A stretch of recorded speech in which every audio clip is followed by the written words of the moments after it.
Welcome to At the Heart of It, where we talk about life, celebrate creativity, champion entrepreneurship, and get to the heart of the why behind what we do.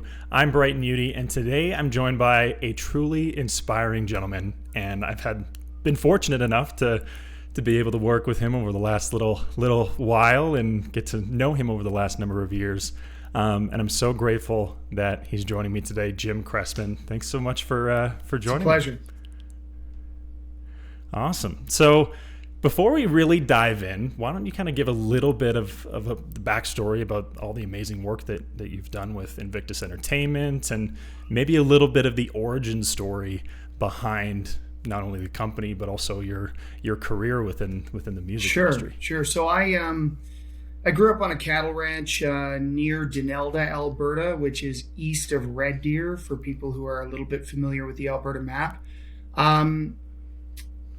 I listened to country music a lot when I was training horses in the barn, when I was on one of our very few tractors that actually had a cab. My dad was quite a backyard mechanic, so he had a lot of old machinery from the 1940s and 50s that we would use to do our farm work. And I developed a blue-collar work ethic, obviously, growing up on a farm, being the oldest kid, and having to get outside and help my dad from about the age of 4 years old, a regular regiment of chores every morning. But I knew I didn't want to be a rancher. I mean, I really figured that out at the age of 15. I remember changing a starter on a tractor, and it was 40 below, and I was peeling the skin off of my fingertips because the metal was so cold, and so when I touch it, but I couldn't do it I couldn't put the bolts in with gloves on. So I remember in that moment going, I am not fucking doing this for the rest of my life. And I had a similar premonition when I was even younger, only 8 years old. I had a hole in my boot, and I had been out doing chores. And same thing, snow had gotten inside, melted, my foot was freezing. I didn't have time to shower before I got on the bus, and I smelled like cow shit. And I remember just thinking to myself, like, this cannot be my life. So I had those two moments at 8 years old, 15 years old, that just sort of made me go, okay, well, what else could I do, right? Because I came from a long lineage of ranchers, farmers, blue-collar mechanics, those types of folks. And I didn't find any of that particularly compelling for me, even though I respected it. It's like you can respect something but not want to necessarily do it yourself, and that's where I was with that sort of work. So I found my escape at the time in country music. I really enjoyed it, but I also had enough self-awareness to figure out that I wasn't really attuned to be a musician. I never picked up a guitar, sat down at a piano, and felt like it was the right thing for me. But I love music. So I started to develop this mindset around, like, could I be in broadcasting? And, I really enjoyed combat sports at the time, particularly boxing. And so I was like, maybe I could become a boxing commentator. And then a little reality check along the line, and I was like, well, maybe radio, you've got to broaden it out a little bit if you actually want to get a job. So at the age of 16, I went in and I applied for a job at Q14 in Stettler, CKSQ, which is the radio station that was owned by, I believe, Chum at the time. Okay. And I'm 16, I walk in. They have a position they've posted in the newspaper for a morning jock on the weekends. So 6 a.m. to noon, Saturday and Sunday, you would have to play a variety of religious programming. And basically it was operating. There wasn't really much of an on-air component, although you had to do weather every half hour, and I think sports at the top of every hour. So I went in and applied. Program director kind of like, really good guy, but was a bit dismissive, and I understand why. And he's like, why should I even consider you for this job? Like, you have no experience. And I said, well, I think I'm your best option because I'm really interested. I work hard. I'm going to show up enthusiastic. I'm going to show up early. I'm going to leave late. I'm going to work my ass off to prove my worth in this domain because I feel like I have no other choices at this point. And on top of that, I don't think you're going to get anybody with any level of post-secondary training or schooling or experience who's going to work for 12 hours a week at minimum wage. So I think I am your best option. And I sold it to him. And lo and behold, I saw his countenance change during the meeting. And then I drove home, and on my answering machine later on that day was a job offer. So started in radio, worked in radio for a number of years. I worked at Country 105 in Calgary. I worked for CMT, Country Music Television. I ran their promotions, or I was the on-the-ground promotions guy for most of their festival work over the years. Through that process, I got to meet and know artists, which was really the reason I got into the business, because I loved the music.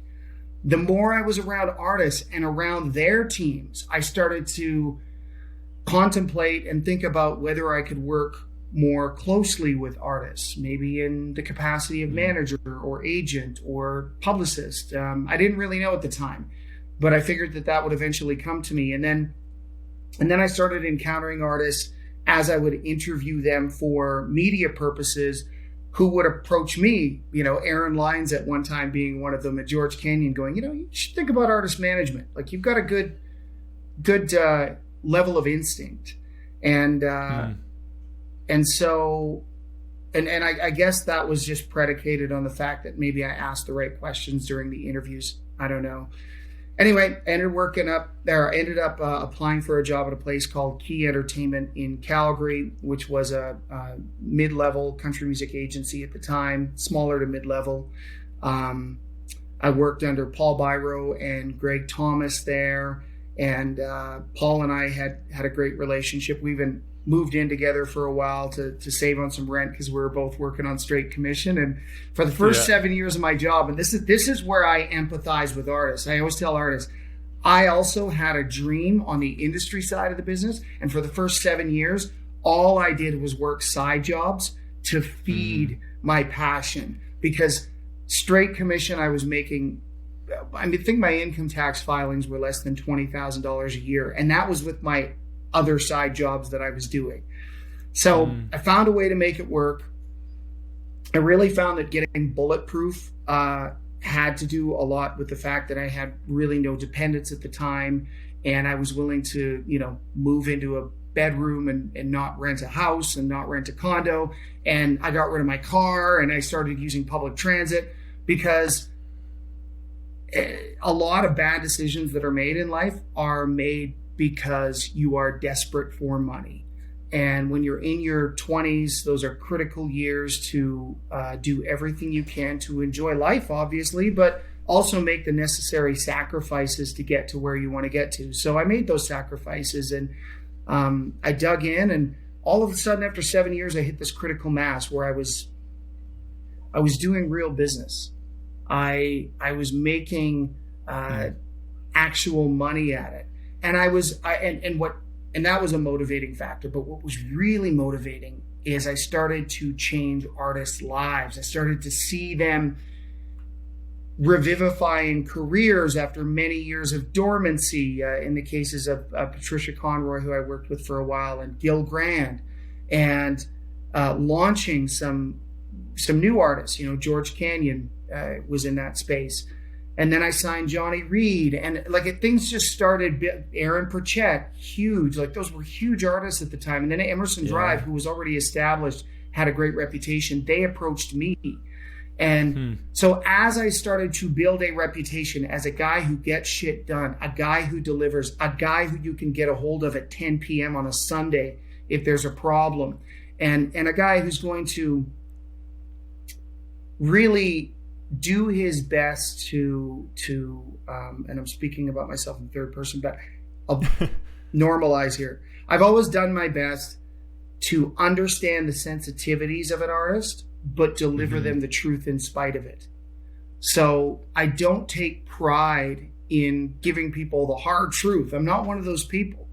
I want to deliver that gently. And I think there's a way to do that where the intent is fostering the best for the best that lives and resides within the soul of that artist, but also giving them the real-time marketplace feedback that you're receiving when you're calling venues on their behalf and trying to sell them as a product. And I think that that's an art of communication. And I think it takes time to develop that. And I was just fortunate enough to develop that early. And so I parlayed that opportunity at Key Entertainment into buying out that company. A bit of an interesting story. They owed me over $100,000 in commission. They couldn't pay me. So I just leveraged that into a overall purchase of the company. I partnered with Ron Sakamoto. Sak and I ran an agency for 6 years. He and I did great work together. At some point, Ron felt like he needed to re-involve his son in the business, which created a bit of a conflict with what we had on the go. So we worked out and negotiated a separation where I kept the agency and he kept doing what he was doing and was free and unfettered to do whatever he wanted with his son, and that was fine. And I was free and unfettered to continue on doing what I was doing. And so then we launched Invictus Entertainment Group. We just celebrated 9 years as Invictus, and we've had quite the run. I mean, we've done massive tours with Zach Brown, Tim McGraw, Bob Dylan, Rihanna, you name it. We've done a lot of great tours on the promoting side. We've had incredible success with Brett Kissel and George Canyon and Aaron Pritchett and Corey Marks, who's just like taking off like wildfire on the artist development side and management. We launched a label. It just never ends. And then now I have my own podcast too, which, where we just taped the 50th episode. So yeah, which this is what I find incredible about your story. And I would love to learn a little bit more about kind of the journey and the thought pattern behind this. Was you're so involved in so many different parts of the music industry, and didn't just focus on promotion and didn't just focus on management, but you started to fold all of these pieces in and see the opportunity that a lot of these things could be done better. And I mean, for any entrepreneur out there, it's all about seeing opportunities. So what was that, mindset, or what was kind of the switch that made you go, okay, need to take some steps towards getting into a little bit more of management or starting a record label? Like what was the thought pattern behind some of those decisions? Yeah, there's an old saying that necessity is the mother of innovation. And I would say that is part of the reason why I developed and grew into other aspects of this business. But honestly, selfishly, I was also just really curious. I've always been a curious person. The type of person who will look at a system and go, well, why does it run that way and not this way? Mm-hmm. Why can't we consider this model instead of that model? There's sort of like a self-serving aspect to that, where I get to, in some cases do something that might be successful, but I fail a lot and have failed a lot and continue to fail because I try things that I am just not quite competent enough for at the time. But again, that's how you learn. Absolutely. And I think my personality of one being eternally curious, and two being very sensitive and concerned about how others perceive me, but not to a degree where I won't take a risk. Mm-hmm. Like I am a bit vain. I am a bit significant seeking, and I know that about myself, but I also don't mind being the guy who tries something and screws up, and I can always go back to my explanation of, hey, at least I gave it a go. Right. I don't hate armchair quarterbacks. I hate the thought process that inspires armchair quarterbacks. I hate that idea of people who never take risks, people who never initiate, sitting on the sidelines, bitching and complaining about what everybody else does. And it's something that I've developed such a reprehensible feeling for, that I just don't want to be part of that myself. That's not how I want to live my life. I want to, without obviously hurting or causing anyone any problems, I want to do what I can to add value to this business in as many domains as I possibly can. Mm-hmm. And every once in a while I'm going to fall short, but a few times I'm going to be right.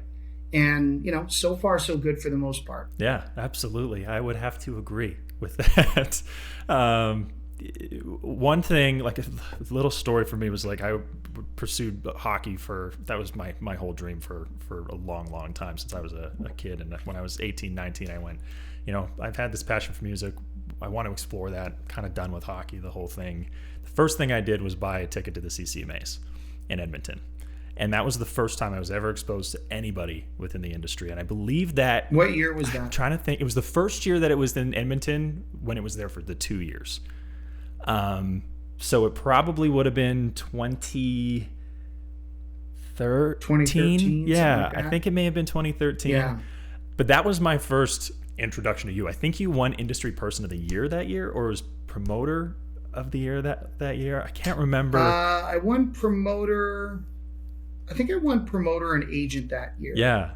And for me, when you got up and did your speech, the one thing I was like, that is one passionate man about what he does. And part of this podcast for me, selfishly, is I'd love to get to the root of the why behind, what we do and the motivation behind the work that people do.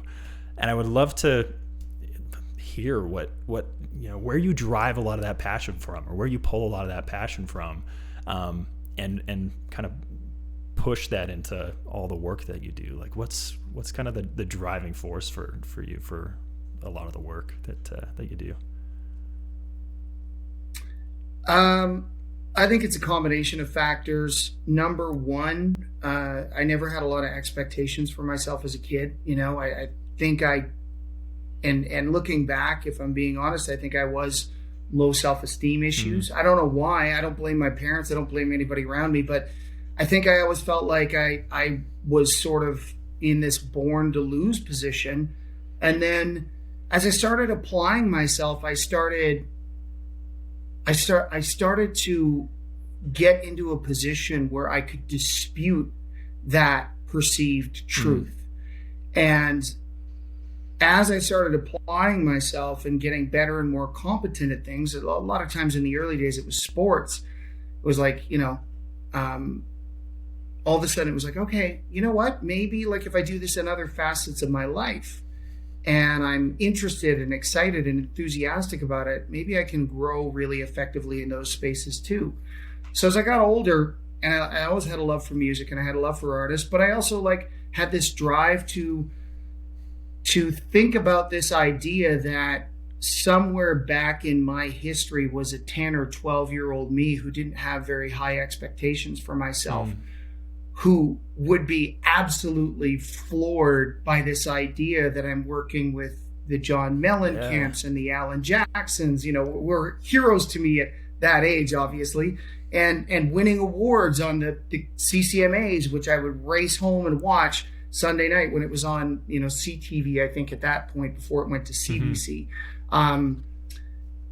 It was just, so there's a little bit of a selfish angle there where it's like, I'm impassioned by this idea that I'm always proving to my younger, insecure self what I am capable of. But on the other side of it, I get a dopamine hit every time I do a deal that I didn't believe couldn't be done and nobody else on my team believed could be done, including the artist I work for. So I know that factor exists.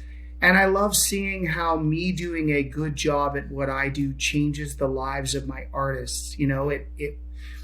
I can't tell you how profound it was for me to see Aaron Pritchett celebrating his first career #1 under our Big Star Recordings banner with the song Worth a Shot. That was a top 5. Not Dirt Road. What was it? It was Better When I Do. Better When I Do. He had a bunch of successive moments. So we had Dirt Road at him, became his first top 10 after 9 years of being absent from the chart. Plus he opened for Garth Brooks that week. Wow. That was an exciting moment. And then we had Worth a Shot, which crushed it, has gone gold. And then Better When I Do, which I think is about to go gold, went #1. Just moments like that where it's like when you really apply yourself and and you work hard and you see how someone who's been toiling for 25 years is finally getting their due, and you know that in part that's partly to your efforts. I mean, it's mostly the song and the artist, for sure. I'm not under any illusions. But if you don't have the song, the artist, and the effort behind it to push it, then you're really dead in the water, right? But you have to have those first two components. Those are immovable components, and they're irreplaceable. But the right level of effort combined with that just makes me feel so good. And I love, I've never taken off my fan ears, which I think is a distinct advantage for me. I will listen to music still as I did as a consumer, instead of listening to it with all of the analytics as an industry person. Because I think sometimes, I've often said, this is a business where we all follow our heart into it, and then we integrate our head. And you need a little bit of that. You need that combination of head and heart. But at some point, you have to defer to the heart. And when you're selecting art, it has to mean something to the heart. And if it's going to mean something to your heart and soul, it's going to impact others. And a lot of times in our industry, we either get too cynical, or we get too analytical, or we get too hung up on the commerce, and we start to lose sight of the very thing that brought us, the very initiated emotion that brought us all together. Mm-hmm. Well, and that was, part of my next question was the music industry is such a subjective industry. The product, the like you say, the art, the music itself is so subjective of what's good, what's bad. I mean, having been an artist, picking songs and trying to coordinate that with the label and going, this song I just love, but it means so much to me, and then it doesn't connect with your team, or it's not necessarily connecting with fans the same way that it connects with you. I'm curious what your decision-making process, or kind of what's going through your head when you're trying to help your artists, or help choose a single, or A&R, what songs could actually be on the record. How do you kind of navigate, like you kind of started to allude to, the head and the heart between, like, how do you navigate those two in creating and making a decision? Well, you have to have a vision for the artist, and that aligns with the vision that they have for their own brand, or you also have to have a vision for songs that fit well with that artist and brand, or might take them in a direction that they're ultimately aspire to strive towards, but they just haven't found the right track to get them there yet. So keeping all those factors in mind, listening to demos. I listen to a lot of demos. I enjoy that process of just listening to a song and then imagining everything from the video music treatment to the marketing component to the hashtags to the artist performing it live to the artist performing it in studio. And it's a bit of, you got to have a great imagination. You got to be able to manifest a little bit. And then when you have the vision and you've manifested it and you've articulated it and you've repeated it, you've vetted it, which is where the head comes in, then you can present it to the artist, and you will present it with passion and enthusiasm and excitement, especially if you feel like it's the right move for them. And then it's very hard for them to say no. I've always had a lot of luck as an executive and as a salesperson by only working with projects that I am excited and passionate and enthralled about. I got a manager who hit me up the other day who wants me to work with an artist who's had plenty of top tens, and I love that artist as a person. I have never really felt passionate about the art they produce, and so I had to be honest with him and say, hey, listen, I don't want to take this on. Like, I will not be able to sell this like I'm storming the beaches of Normandy, which is the type of enthusiasm and excitement and almost, take no for an answer type of enthusiasm that I have when I'm promoting other artists on my roster to the marketplace. And listen, there's a balance in that too. You want to let, to a degree, the value and the metrics speak for themselves for an artist, and then swoop in with the enthusiasm. there's nothing more discrediting in this business. And I used to see it a lot in the 90s when there weren't the accessible levels of metrics that you can access now, where someone might go, oh my God, you got to see this artist, best live show you'll ever see, best show you'll ever see. And oh my God, we are selling records. We are selling so many records. You know, the Donald Trump strategy, right? Yeah. you would see managers or agents use that. And I would sit there and go, I don't believe you. There's something about this that doesn't feel right. And in one particular meeting, and I won't drop the guy's name because I think he's still in the business. I'm not sure. I don't want to hurt his feelings, but he was that guy. He came into the office and he was trying to get me to sign this artist he was working with. And he's shouting out all of these exciting things that are happening. And then he said, yeah, we just got added at Country 105. And at the time I had recently left Country 105 and I knew the music director very well. And so I said, okay, hold on a second. And while he was sitting at my desk, I called Country 105 in front of him, talked to the music director, found out that they had not added the single. Because I listened to Country 105 religiously when I lived in Calgary. I'm like, I've not heard that song on the radio. You're telling me you guys got added. Yeah, we got the ad. I'm like, okay. So I said, just hold on a second. And I called Country 105 and he really got upset, left the office. It was a bit of a scene. But the point was, don't lie yourself into a hyperbolic realm with your artists. You don't have to do that. You know, work with great artists, work the projects properly, put serious effort behind them, market them properly, let them gain their own awareness in the market and their own equity, and then take those stats along with your enthusiasm to the marketplace to sell the product, not just one or the other. Right. I'm going to shift gears a little bit here because one thing that I really admire about you, and I feel so fortunate and lucky to have been able to, chat more with you over the last year or so.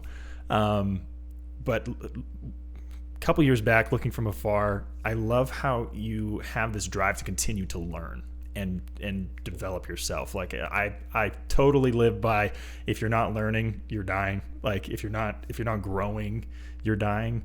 And one thing that I've seen you do is be able to align yourself with people that I've seen in different contexts of business, whether that be Gary Vaynerchuk or Rory Vaden. And these are all people that I've read their books and listened to their podcasts, and to see you interacting with them on that personal basis is amazing. I mean, you had Rory Vaden and his wife on your podcast not that long ago, and it was a great episode, by the way. But what are some of those takeaways that you've really learned from those experiences and reinvesting in yourself and continuing to grow and continuing to learn and rubbing shoulders with a Gary V or a Rory Vaden? What are some of those big takeaways that you've gotten out of some of those situations? Well, I think my physicality has a lot to do with it. What I've learned is that if you apply effort with consistency and intensity, you will see results. So, I work out every day, and I run, I roll jiu-jitsu, I lift weights, but I also have something that I call my daily minimum, which is a minimum of 200 push-ups. I do that no matter what, travel day, full day on an airplane. I will figure out how I'm going to bang out 200 push-ups. And then I do a minimum of about 10,000 steps a day, but it's usually 20. But 10's my minimum, right? Yeah. So again, if I'm traveling a lot, I have to just figure out how I hit my daily minimums. So what I learned from that process is that a minimum amount of effort a day adds up to a lot over the years, right? And if you apply that same paradigm of thinking to your profession, what you'll realize is that through being inspired by a Gary Vaynerchuk, who I'm a huge fan of, and I like a lot of what he says. Tony Robbins, who has been a huge influence on me in terms of of mental and emotional competence and awareness and health. So I like consuming books. I like reading about the industry. I'm actually just enrolled in a course here with Berkeley University. I'm going to take their music management course. And I'm going to take their music commerce course. And I'm going to take their there's another course. I can't remember the name of it right now, but it's about the rights and royalties. It might fall under the commerce, but I'm taking those courses now at the age of 46 because I've realized that even though I've been in this business for over 20 years, it continues to change around me, and I want to make sure I'm keeping up.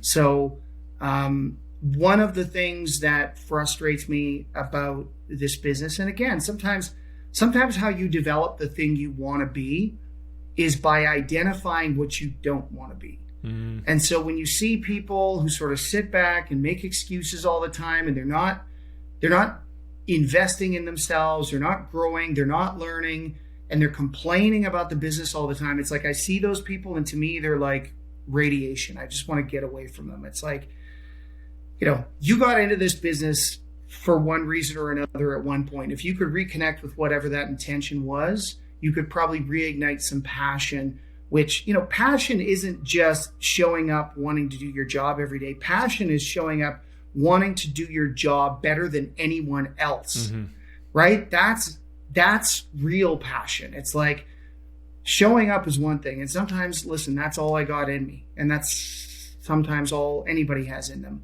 But if you show up and you're willing to invest in yourself and grow and learn and develop and study the habits of a Gary Vaynerchuk or a Tony Robbins or a Rory Vaden, study these people and understand what's made them as successful as they are. And then maybe you can learn something that's applicable to your life. Maybe not.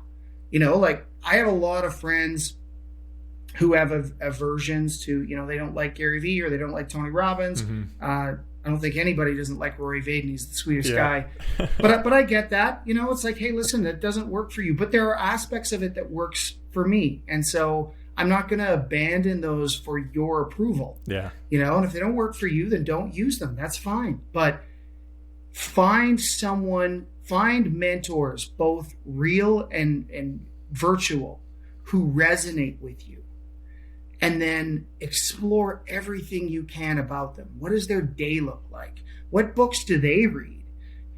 How do they reignite their passions? What kind of a family life do they have? What kind of a physical regime do they adhere to? If you really study people who you want to be more like, eventually, if you're authentic about that journey, you will adopt and adapt to their habits and rituals. And that's not a bad thing. Well, I mean, it's led them to where they are, right? They've made and certain people talk decisions. About, sincerity and authenticity are two buzzwords that are thrown around our business almost ad nauseum. But here's the thing. Being who you are isn't just being what you are today. It's being what you could be. It is recognizing that there's untapped potential within you and that there's only one life, and you have a choice whether or not you are going to explore that untapped potential, take yourself out of your comfort zone, learn something new. I am terrified that I am going to realize how stupid I am when I take this course at Berkeley. Like I am. There is a part of me that's still insecure that goes, man, what if I fail this course? What if I'm a guy who's won multiple awards as a manager and this whole time I've been a fraud? Like that insecurity exists in me. Now, ultimately, I know myself well enough to know that I will not allow myself to fail. I'll study 24 hours a day if I have to. But there's always that lingering doubt in my heart of hearts. And I think being honest about that is important, because then you can confront it and then you can overcome it. And then you can put yourself outside of your comfort zone to learn something that's going to be helpful, right? And I've been so lucky to have some great industry mentors, guys like Dave Hart, who was also on my podcast, who represents Ringo Starr, and Mark Dennis at CAA, and Darren Murphy. And even though Nick Minema and I grew up in the business together, essentially, His success in Nashville has been something I've watched with awe. I'm not afraid to confront the reality that maybe I'm not fucking perfect, and maybe I've still got a lot of work to do.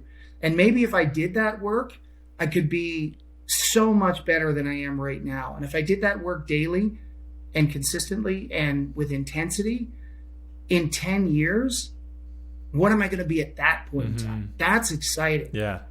Right? If you think about, let's use the daily minimum, for example, 200 push-ups a day. I mean, that's 1,400 a week.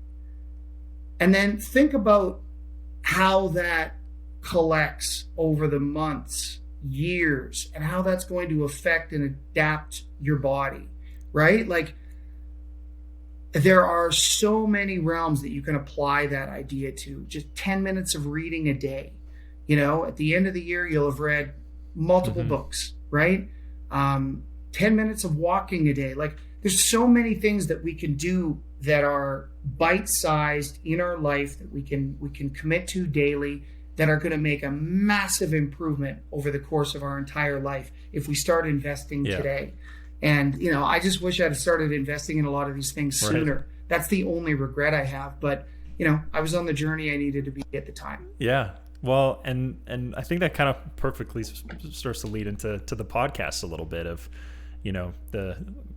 what was the spark for you to go, I want to start talking to some of these people like a Dave Hart, or start, sharing the stories of artists and have that voice that is a little bit more public, having had a career that was more or less behind the scenes, a large majority of the time. What was kind of the spark that made you go, I want to start kind of building that personal brand beyond the promoter, the manager, the industry person? What made you start the podcast? I mean, you're coming up on a year, which is exciting, and congratulations, by the way. Keeping that consistent. Thank you. That's awesome. The impetus was, there were multiple impetuses for it. Number one, I just missed people when COVID shut our business down. No kidding. And I felt like just daily interaction of doing regular business kept up my social life. And I lost that a little bit over COVID because there was nothing to talk about. It's like you're doing everything you can for your artists and your clients, but it's not like you're calling your agent or management buddies in the US and negotiating the deal points on a new tour and catching up with them and finding out how their family is. So I thought, well, you know what? I'm probably not the only guy who feels this. I would imagine there are other people who are feeling a bit lonely. And what if I gave people a bird's eye view into our business by just having a conversation with people? And I love slick edited podcasts like Dan Steinberg with Promoter 101 has a cool podcast, multiple interviews, different people introducing different segments. I love that format. But for me, I wanted something that was like, what if I just took someone out for coffee and we sat down and chatted for an hour? And then what would that look like? So there was that idea. There was this thought that I felt like every time I had a conversation with an emerging artist, they had similar questions. And I feel like I can answer those questions in my stock and trade way that I always do. Or maybe I don't have all the answers, and maybe asking other people questions will inspire more thought process within me and the community. So if I'm asking someone, like a Megan Patrick, how she stuck with it when she was broke, or, any of these artists, if I can tap into some of the things that have kept them motivated to stay on track and eventually hit this critical mass where they suddenly break through, someone else may hear that, glean something from it, that in turn keeps them compelled to stay in our business, and at some point they've got a career. Right? So there's multiple aspects to this. And then, selfishly, like, I've always felt like I love talking to people, and I don't mind that happening in a public forum. And I also don't mind learning publicly. I don't mind in a podcast when I think through something or articulate something, and then later I'm like, fuck, I shouldn't have said it that way. Like I should have said it this other way. I think that's part of the human experience. For sure. And I think that it forces me to refine my perspective on industry issues, social issues, so that I can articulate them in a more effective manner. And I think that just makes me better at my job. Right. Yeah. I love it. If you haven't checked it out, if anybody's listening to this, you have to go check out the Jim Cressman podcast, because it is really, really great. Not only just for people within the industry, which is what I think is really exciting, is, you know, you hear stories from some of the artists that you may love that you never would have heard of on a radio show, because they're out there at the radio show trying to promote their single, where this is really, like you said, kind of a coffee catch up, which is great. And radio and even highly produced podcasts all have to adhere to the same format, which is let's get the clip.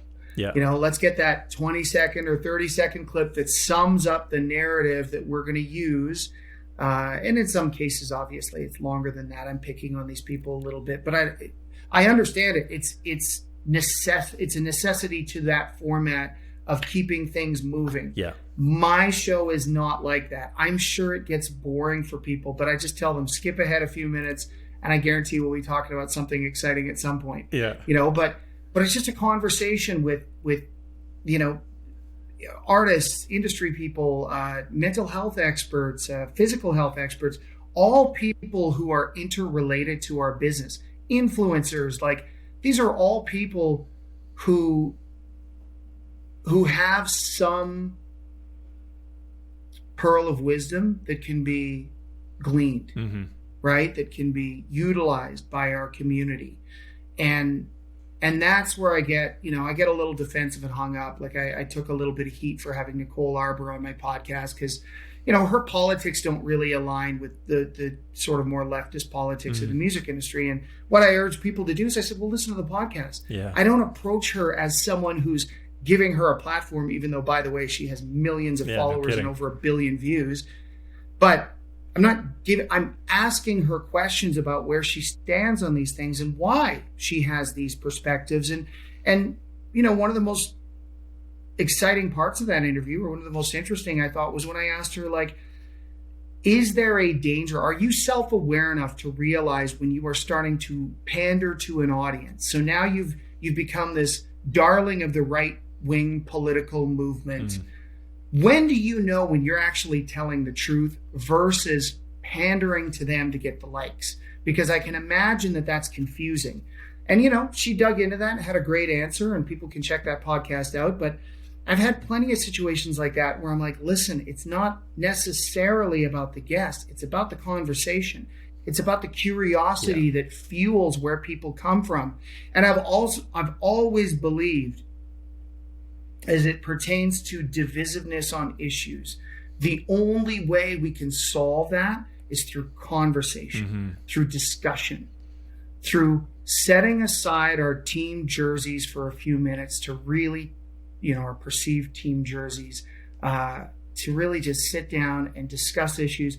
And in that process, you have to be vulnerable enough to learn. Absolutely. And people don't want to go there. No. And I get it. Yeah. I get it. I understand. But if you're willing to learn, then you are probably more likely to teach. Well, yeah. You know, because if your guard is down and someone else realizes that you're not just trying to preach to them and tell them how stupid and wrong they are, that you want to understand why they've developed the perspective they have over the years, and then you want to challenge that in a respectful manner to maybe moderate their views, that's how you fucking change people. You don't change people by screaming at them and calling them a racist or you know, a communist, or it doesn't work. No. It just breeds more division. So, you know, I got kids. I don't want them to grow up in a world where there's fucking civil war. It's like, let's talk to each other, for fuck's sakes. Yeah. And these people who make these incendiary comments on social media just to get a rise out of people, I understand why you're doing it. I get it. But if the shit hits the fan, are you prepared for what might be coming? That's always my question. I'm like, I'm not going to tell you what to do on your social media, but if someone's at your door with guns and fucking pitchforks, are you ready to deal with that? Because that's what you might be feeding. Mm-hmm. So just think about that next time you want to post that hot take on something. Yeah, I'm 100% with you. I've always talked, I mean, not always, but I feel especially now that we've been pigeonholed in our homes for almost 2 years, and all of the conversation is either online or it's through the media or it's through social media, and it's divisive. There is no middle conversation. It's one side and the other, and that's what's publicly seen. But I think there's a heck of a lot more people that are in that middle that are at least I'm an optimist. I hope that that's the case, that want to have that conversation within the middle. And I think it's great that you're doing that on the podcast. So I'd love. And I just found that communicating as it pertains to those issues just wasn't effective on social media. I mean, I used to be more outspoken on social media, I'll admit it. But at some point I realized people don't understand intent. They don't know where this is coming from. You know, the other thing that happens on social media a lot is you'll say something that seems fairly innocuous, but someone will take that and twist it, and then all of a sudden you're like in this argument with someone that's now publicly facing. So no one wants to everybody wants to save face, right? And it's like, it was just weird. I was like, this just isn't an effective way to get to a peaceful resolution, which is real. I got no problem with conflict. I'm in conflict all day, every day, you know, but I am gunning for peaceful resolution. Mm-hmm. That's the intent of my conflict. It's like, I got no problem, you know, throwing down if we have to, but we should both be doing that in the spirit of getting to a place where we can coexist, not to dominate or destroy one another. And that's where I felt like it was going with social media. It's like people want to take something you said, construe it in a certain way, and then attach a bunch of assumptions to that and use those assumptions to conflate you with the worst people within that group and attack you, and maybe even attack your livelihood or come after your family. And it's like, whoa, what are we doing here? You know, like, we're just talking about oil and gas, or we're just talking about, you know, the environment, or we're just talking about politics in the U.S. Like, you know, we've lost our ability to hold space for nuance. And I think that good conversation, long form conversations can open that back up a little bit and go, it is not out of the realm of possibility that you can agree. Let's use the American political model for a second, that maybe Joe Biden isn't perfect, but that, you know, maybe he was better than the alternative presented by the other side, but that neither option was a great option, right? Like, agree. It's not like one's good and one's bad and one's evil and one's, you know, stands for everything that's proper and right. It's like, no. These are both deeply flawed individuals, and both parties have deeply flawed philosophies on various issues. Now, if we can find a way to muddle through that a little bit and define who we'd really like to take charge in both parties, maybe we could end up with better candidates instead of the most popular ones. I mean, 100% the reason Joe Biden was picked by the party who pretends they hate old straight white males is because he was an old straight white male with profile. You know, he had been Barack Obama's vice president. And by the way, Barack Obama selected him because he was basically a Dixiecrat. You know, he was the closest thing to a Southern Democrat that in the modern era that Barack Obama could find to offset his very, at the time, progressive-looking agenda. So you can hold those truths in your mind and still go, yeah, Donald Trump is a banana and he's crazy and he has his own problems, you know, and it just felt so weird to me that you needed to be all in on one team or all in on the other team, at least on social media. And when I would talk to people, usually they would agree. They would go, yeah, Donald Trump's nuts, but like, you know, Joe Biden's doing this, this, and this. Or on the other side, like, yeah. I mean, Joe Biden is not all there. Clearly, he's lost some cognitive function, but I'll take him over Donald Trump any day. That was the conversations that I was having interpersonally that I wasn't seeing online. And I was like, man, we need to be we need to be discussing these issues more openly. And if I can be somewhat of an agent for that, and if I can be an agent for emerging artists and artists who are maybe struggling or self-managed, who are trying to muddle their way through this business by listening to 40 or 50 hours of podcasts to give them an education on what they should be doing and the steps they should be taking, like that's all motivating to me. Yeah, and absolutely. exciting. I mean, I feel like we could talk about this forever, and Yes, yeah, absolutely. forever. I mean, we even got into that with breakfast over last summer. It was the exact same conversation. But I love to wrap up every episode with a little bit of rapid fire, and just I think it gives a little bit of context and a little different look into the lives of, or the mentality of the guests that I've been able to be fortunate enough to have on the show. So I'd love to get into that Fire with away. you. So the first one is, what is one book you feel that everyone should read? Oh man, that's a tough one.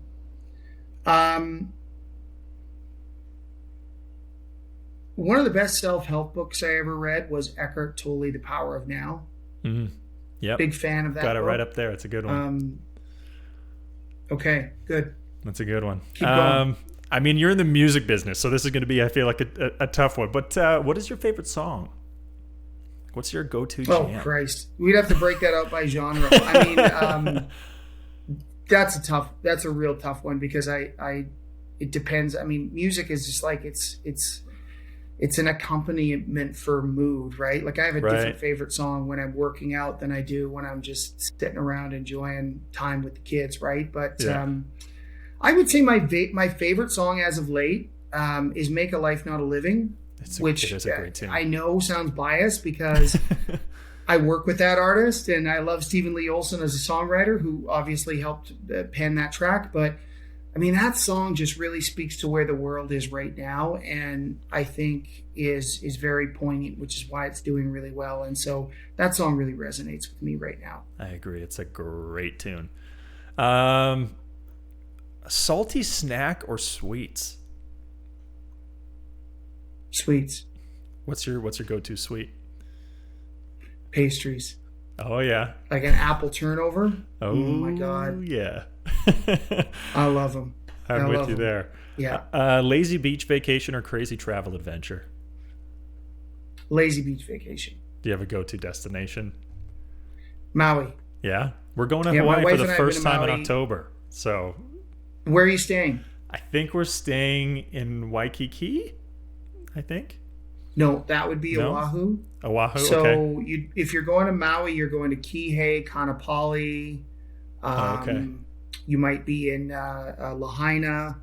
I don't know. But anyway, west side of the island of Maui is basically a desert. So I love the southwest side of that island because you basically get no rain, no precipitation. And then the east side of the island is all rainforest, and it is beautiful to go over there and see the foliage and the waterfalls. And I mean, it's just a stunning, stunning island. So yeah, and it's never a lazy beach vacation. Yeah. It's always like I work out 3 hours a day when I'm on vacation because I finally have time to do what I really want to do. So it's usually like a 2-hour run and an hour in the gym, but I spent a lot of time on the beach with the girls and just playing in the water, and that's my favorite. That's awesome. What's your favorite local small business out in Penticton? Local Landing. It's a little amusement park run by my friends Dusty and Diana Sterling, and it is. I've been taking the girls, my daughters, there since they were toddlers, and it's a great, fun little family amusement park.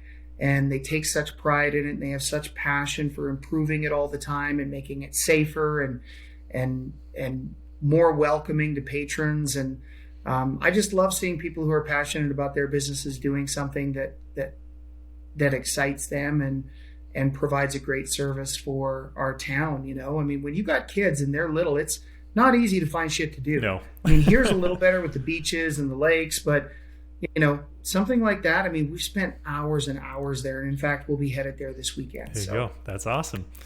What is one quote that you live by? And that is another tough one because I have so many that resonate with me. Whether it's Seneca, Socrates, more modern day philosophers, whether it's Jordan Peterson or Tony Robbins or Gary Vaynerchuk. But Brene Brown is another one that I love. She's great.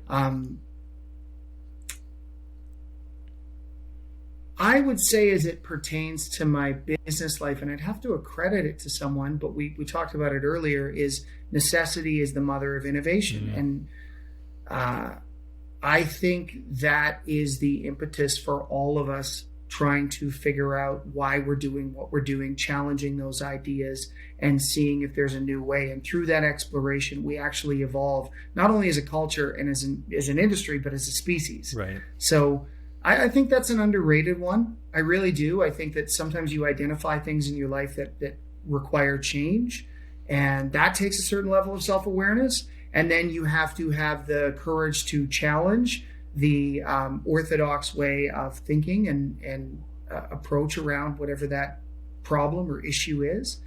And then you have to innovate, come up with a concept to improve it. And you might be wrong and you might screw it up. And that takes another level of courage to take a run at it again. And I think if I were to keep one quote in my back pocket, it's always that one. It's like, whenever I run into a problem, it's like, is this a problem or am I just not innovating hard enough? That's a great one. Two more left. The first one is, who is someone that you would want to thank for helping you get you where you are today, and why? My wife. Yeah, without a doubt. Christy has been the most influential person to inspire the components of my personality that make me much more human, more loving, more patient, more selfless, more caring, more empathetic, more anticipatory to the needs of others. And by the way, all of those things have made me a better husband, father, and agent and manager and even promoter. Like, they've made me a better man. And she inspires that, not by telling me what to do, but she'll send me the odd quote, she'll give me the odd book. She lives her life according to those principles, and then by virtue of that inspires me to want to do the same. So yeah, it would definitely be Christy, and I don't think there's any way I could thank her enough for how much she has enriched my life. She's a wonderful human. I've really enjoyed working with her with some of the work we've done on the podcast, and she's amazing. So she absolutely is. So the last one I have here is if there was a piece of advice that you would share with your younger self, what would it be?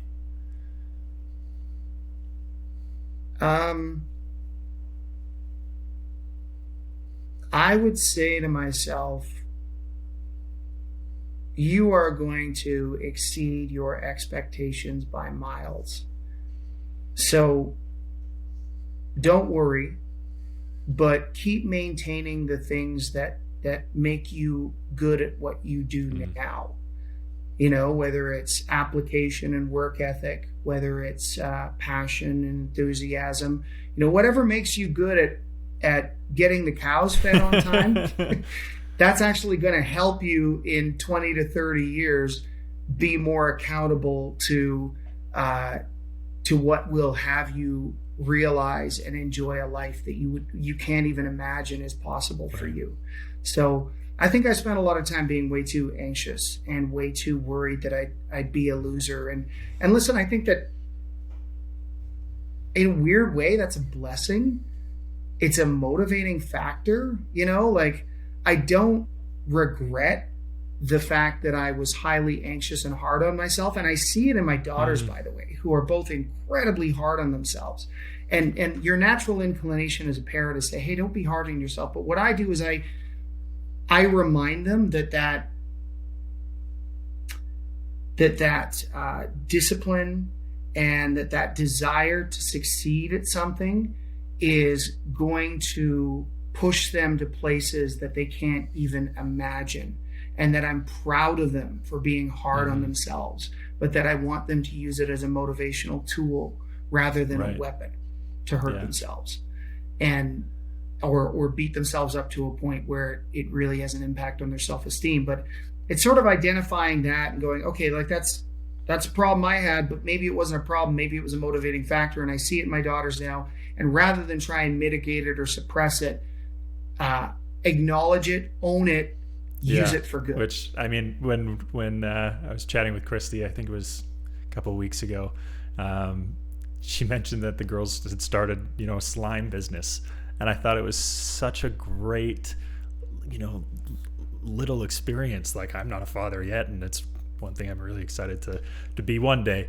But in that situation, like, I think it'd be so exciting just to see your daughters, like, see an opportunity and want to try something and be entrepreneurial. And I think that's wonderful advice. So, yeah, I mean, I want to be respectful of your time, and I appreciate you spending an hour with me on they made show. like $1,000 their first week. That's amazing. They did really well. That's amazing. And they're repackaging their slime now, and they built a social media account. Like, all of these things, it's like, if I could give anybody else advice, it's like, try the thing you don't want to try.